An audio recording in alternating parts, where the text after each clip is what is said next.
So for the 1-2 depth drop, I'm gonna need 2 boxes, or right now I'm using a bench to drop off and a box to jump on. Make sure both of them are nice and stable.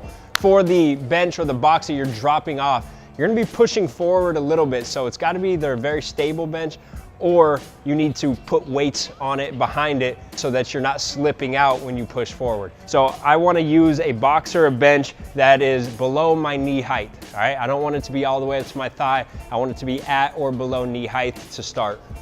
So instead of a normal depth drop where we're here and we land with the feet at the same time, I want you to land 1-2. So you're landing right, left in this diagonal position, this turn stance, and then we're gonna take off.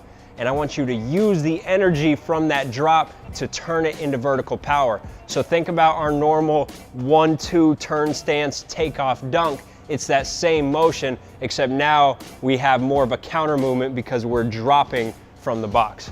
So don't jump off, dangle 1 foot, and then kind of push forward a little bit, and it's gonna be right, left. As soon as the left foot hits, I gotta pop off the ground.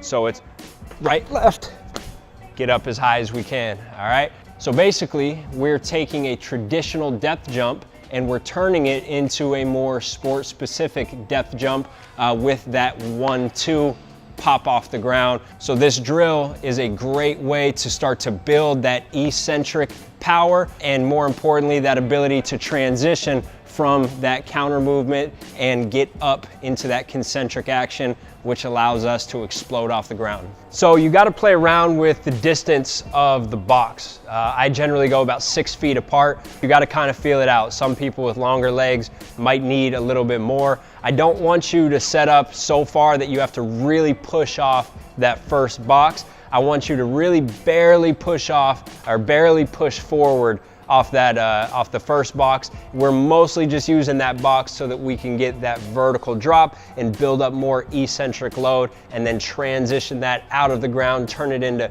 concentric power, and explode as high as we can. And you got to remember that the box height does not matter that much. We don't want to go as high as possible because you're going to be getting up and you're going to be barely landing on that box. If we're landing in that low position, we're getting a lot of stress to the patellar tendon.